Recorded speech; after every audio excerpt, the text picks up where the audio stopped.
সদ্যই দিল্লিতে সমাপ্ত হলো দক্ষিণ দিল্লি কালীবাড়ি অ্যাসোসিয়েশন আয়োজিত চতুর্থ দক্ষিণ দিল্লি বইমেলা, যেটা অনুষ্ঠিত হলো 7 থেকে 9 নভেম্বর। এই 3 দিনব্যাপী এই বইমেলাটির আয়োজন করা হয়েছিল।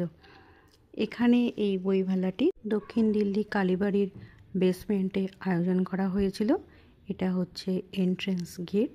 চলো আমরা এন্ট্রেন্স গেট থেকে আস্তে আস্তে ভেতরের দিকে ঢুকি। এনারা এখানে শতবর্ষে বিভিন্ন গুণী মানুষকে, শিল্পীদের সম্মান জানিয়েছেন, দেখতেই পেলে। এবার আমরা নিচে যাচ্ছি। নিচে এসেই শুরু করলাম পত্রভারতীর স্টল দিয়ে।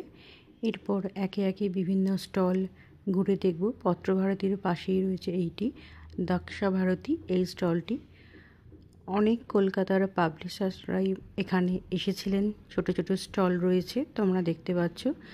বেশ কিছু বই রয়েছে, বাংলা ইংরাজি বিভিন্ন বই রয়েছে, তবে বাংলা বইয়ের সম্ভারই বেশি ছিল। আনন্দ পাবলিশার্সও ছিল, তোমরা আগে আগে দেখতে পাবে।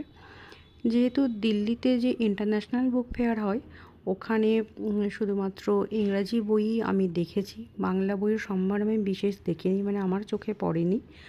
আর কলকাতায় বাইরে থাকার কারণে আমি কলকাতা বইমেলাতেও অনেক বছর ধরে যেতে পারি না।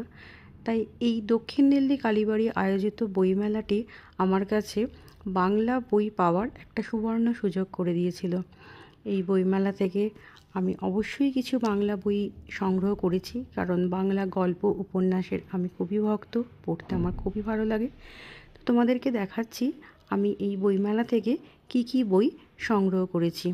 আমি এখানে সংগ্রহ করেছিলাম দেবারতী মুখোপাধ্যায়, অর্পিতা সরকার, প্রেমেন্দ্র মিত্র, সমরেশ মজুমদারের লেখা কিছু বই।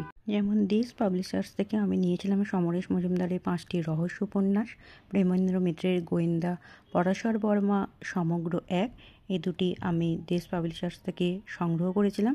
এরপর পত্রভারতী থেকে নিয়েছিলাম অর্পিতা সরকারের তোমায় ঘিরে রাত দিন, দেবারতী মুখোপাধ্যায়ের ডাকাত রাজা এবং নারাজ।